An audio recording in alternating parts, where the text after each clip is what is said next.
Good morning students. आज हम लोग क्लास 11th की हिंदी के पार्ट 2 में पथिक के शेष भाग को लेकर के, पथिक नामक रचना की शेष भाग को लेकर के उपस्थित हैं। आज हम पथिक के शेष अन्य अगले भागों का अध्ययन करेंगे। जो हमने पार्ट फर्स्ट में अध्ययन किया था उसके आगे का अध्ययन हम इस पार्ट 2 भाग में करेंगे।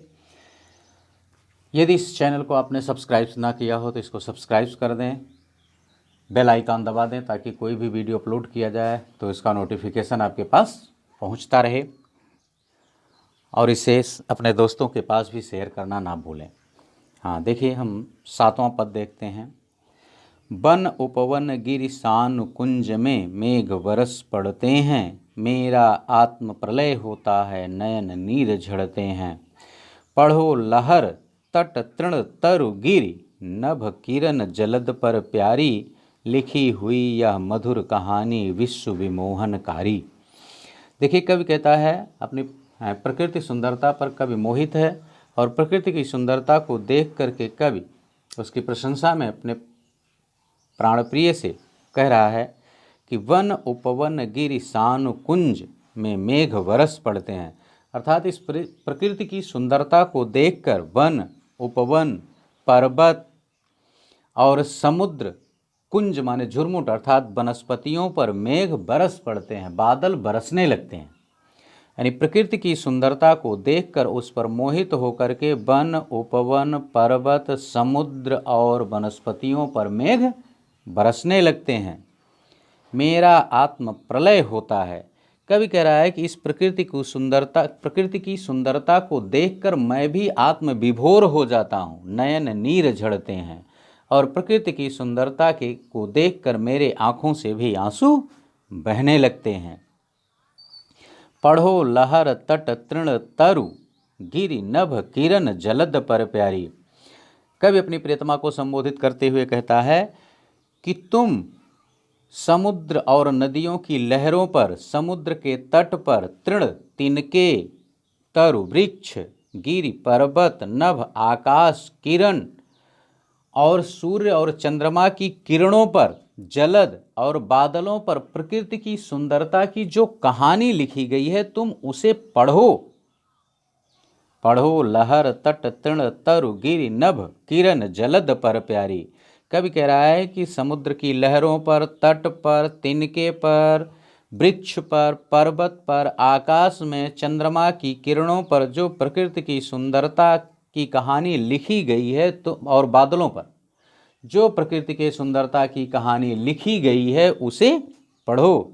लिखी हुई यह मधुर कहानी विश्व विमोहनकारी। कवि कहता है कि इन सब चीज़ों पर जो प्रकृति की सुंदरता की कहानी लिखी हुई है वह अत्यधिक मधुर और मोहित करने वाली है। विमोहनकारी माने संसार को आकर्षित करने वाली है। उम्मीद है इस खंड का अर्थ, इसकी व्याख्या आपकी समझ में आ गई होगी। अगला छंद देखते हैं।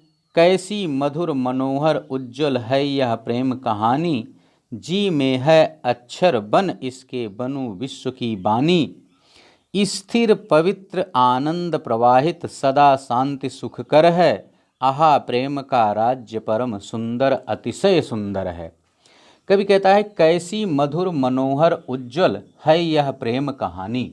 कवि कह रहा है कि यह प्रकृति की प्रेम की जो कहानी है वह कितनी मधुर, मनोहर और उज्जवल है। उज्जवल का मतलब पवित्र है। यानी प्रकृति की यह जो प्रेम कहानी है वह कितनी ही मधुर, मनोहर और पवित्र है। जी में है अक्षर बन इसके बनूं विश्व की बानी। कवि की यह इच्छा हो रही है कि मैं इस प्रेम कहानी का अक्षर बन करके संसार की बाणी बन जाऊं। यानी कवि जो है वह इस प्रेम कहानी का अक्षर बन के संसार की बाणी बनना चाहता है। स्थिर पवित्र आनंद प्रवाहित सदा शांति सुखकर है। कवि कह रहा है कि यहाँ जो प्रेम प्रवाहित हो रहा है वह स्थिर, पवित्र और आनंद से युक्त है, इसीलिए यह हमेशा शांति और सुख प्रदान करने वाला है। आहा प्रेम का राज्य परम सुंदर अतिशय सुंदर है।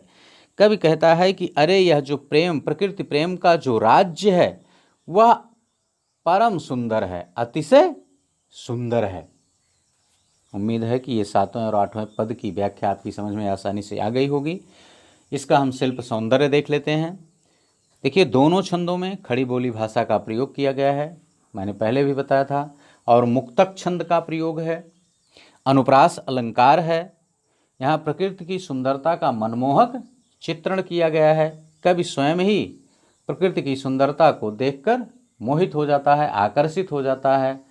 कह रहा है ना कि मेरा आत्म प्रलय होता है, नयन नीर बहते हैं, यानी प्रकृति को देखकर प्रकृति की सुंदरता पर इतना मोहित हो जाता है कि इसके आंखों से, पथिक रूपी कवि के आंखों से प्रसन्नता के आंसू गिरने लगते हैं। तो यहाँ अब हम पाठों पर आधारित इसके प्रश्न देख लेते हैं। पाठों पर आधारित जो प्रश्न है वह हम देख लेते हैं। पथिक का मन कहाँ विचरना चाहता है? देखिए, पथिक का मन जो है उसको आप पिछले छंदों में पढ़े हैं। पथिक का मन जो है वह बादल पर बैठ करके समुद्र और आकाश के बीच में विचरण करना चाहता है, और समुद्र की लहरों पर बैठ करके वह सागर के प्रत्येक कोने को देखना चाहता है। दूसरा प्रश्न है, सूर्योदय वर्णन के लिए किस तरह के बिंबों का प्रयोग हुआ है? सूर्योदय वर्णन के लिए किस तरह के बिंब का प्रयोग हुआ है? तो आप देखिए, सूर्योदय के उदय के साथ जो होता है वो 3-4 तरह के बिंबों का प्रयोग किया गया है, जिसमें पहला है समुद्र तल से उगता हुआ जो सूर्य का अधूरा बिंब है, ठीक है ना। सूर्य तल से सूर्य का उगता, समुद्र तल से सूर्य का निकलता हुआ जो आधा बिंब दिखाई देता है, वह ऐसा प्रतीत हो रहा है कि जैसे प्रातःकालीन सूर्य की आभा दिखाई दे रही। वो कैसे लगती है कि कमला के कंचन मंदिर का स्वर्णिम कांत कंगूरा, जैसे लक्ष्मी के सुनहले मंदिर का कंगूरा चमक रहा हो, ठीक ना। तो सूर्योदय का जो पहला बिंब दिखाया गया है वह लक्ष्मी के या कमला के स्वर्णिम मंदिर के कंगूरे के समान बताया गया है।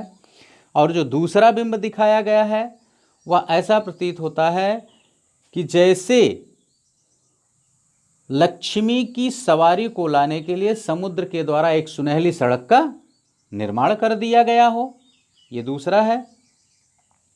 और जो तीसरा बिंब दिखाया गया है वह सूर्य जब निकलता है तो वो लाल रंग का दिखाई देता है, जिससे लाल रंग का सूर्य अत्यधिक सुंदर लग रहा है। ये 3 तरह के बिंब दिखाए गए हैं। यानी पहला जो है वह लक्ष्मी के सुनहले महल के समान दिखाया गया है, कंगूरे के समान, यानी लक्ष्मी के सुनहले महल के कंगूरे के समान दिखाया गया है। जो दूसरा बिंब है वह ऐसा प्रतीत होता है कि जैसे समुद्र ने लक्ष्मी की सवारी लाने के लिए एक सुनहली सड़क का निर्माण कर दिया हो। और तीसरा बिंब जो है वह समुद्र की जो सूर्य की जो लाल आभा है वह अत्यधिक सुंदर दिखाई दे रही है। ये 3 तरह के बिंबों का निर्माण किया गया है, ठीक है। तीसरा प्रश्न है, आशय स्पष्ट करना है। इसमें 2 खंड दिए गए हैं। आशय का मतलब हम इसको पिछले छंदों में पढ़ चुके हैं, उसी का भाव या उसी का अर्थ आपको लिख देना है। तो तीसरे के का में हम देखते हैं, सस्मित वदन जगत का स्वामी मृदु गति से आता है। सस्मित वदन जगत का स्वामी मृदु गति से आता है, तट पर खड़ा गगन गंगा के मधुर गीत गाता है।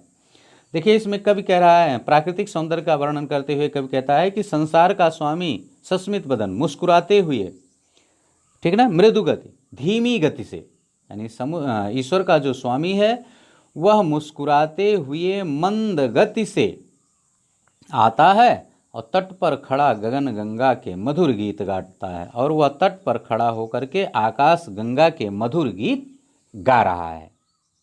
ये तीसरे का का है। तीसरे का खा हम देखते हैं, कैसी मधुर मनोहर उज्जवल है यह प्रेम कहानी, जी में है अक्षर बन इसके बनूं विश्व की बानी। कैसी मधुर मनोहर उज्जवल है यह प्रेम कहानी।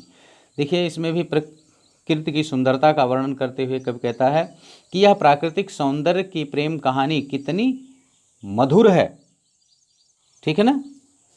इसकी प्रेम कहानी जो है वह लहरों पर, तट पर, तिनके पर, पेड़, पर्वत, आकाश और किरणों पर लिखी हुई है। कवि की इच्छा है कि वह इस प्रेम कहानी का अक्षर बने और संसार की वाणी बन जाए, या प्रेम का अक्षर बनकर संसार की वाणी बन जाए। ठीक ना। जी में है अक्षर बन इसके बनू विश्व की वाणी। अभी अभी इसको हम लोगों ने इस पंक्ति को पढ़ा है। तो वही कवि की यही इच्छा हो रही है कि इस प्रेम कहानी का अक्षर बन के वह संसार की वाणी बन जाए। ये तीसरा प्रश्न भी उम्मीद है अब इसका उत्तर आप लोग लिख लेंगे। चौथा प्रश्न है, कविता में कई स्थानों पर प्रकृति को मनुष्य के रूप में देखा गया है, ऐसे उदाहरणों का भाव स्पष्ट करते हुए लिखें। कविता में कई स्थानों पर प्रकृति को मनुष्य के रूप में देखा गया है, तो इसमें सत्य है, और जो स्थान आप बताएंगे उसका आपको भाव भी स्पष्ट करना है। देखिए पहला जैसे है, प्रतिक्षण नूतन वेश बनाकर रंग बिरंग निराला, रब के सम्मुख थिरक रही है नभ में वारिद माला। पहली ही पंक्तियां हैं, पहली और दूसरी पंक्ति। तो यहाँ भी प्रकृति को मनुष्य के समान आचरण करते हुए दिखाया गया है कि जैसे मनुष्य कहीं जाता है तो वो सुंदर सुंदर वस्त्र पहन लेता है, अपने अच्छे आकार बनाता है, अपने आप को सज संवार लेता है, ठीक ना। उसी तरह से यहाँ कवि बता रहा है पथिक कि बादल भी जो हैं, वारिद माला यानी बादलों का जो समूह है वह विभिन्न प्रकार के रंग बिरंगा वेश धारण किए हुए सूर्य के समक्ष नृत्य कर रहा है, नाच रहा है, ठीक ना। दूसरा है, रत्नाकर गर्जन करता है, यानी समुद्र, रत्नाकर माने समुद्र, समुद्र जो है वह भयंकर गर्जना कर रहा है। उसी तरह से गर्जना कर रहा है कि जैसे कोई वीर पुरुष अपनी वीरता से युक्त होकर के गर्जना करता है, उसी तरह से समुद्र गर्जना कर रहा है। अगला भाव देख लेते हैं, लाने को निज पुण्य भूमि पर लक्ष्मी की असवारी, रत्नाकर ने निर्मित कर दी स्वर्ण सड़क अति प्यारी। यानी ऐसा प्रतीत होता है कि जैसे लक्ष्मी की सवारी को समुद्र पर यानी अपने घर पर लाने के लिए समुद्र ने एक सुनहली सड़क का निर्माण कर दिया हो। इसी तरह से 2-3 बिंबों का और भी प्रयोग किया गया है, उसको आप अपनी रचनाओं से देख करके पुस्तक से आसानी से लिख लेंगे, ठीक ना। उम्मीद है कि ये वीडियो आपको पसंद आई होगी। यह वीडियो आपको पसंद आई हो तो इसे लाइक और शेयर करना ना भूलें। और ये चैप्टर अब हमारा पथिक यहीं पर समाप्त होता है। इसके अगले चैप्टर को हम नेक्स्ट वीडियो में लेकर के आपके समक्ष पुनः उपस्थित होंगे। बस इस वीडियो में आज इतना ही।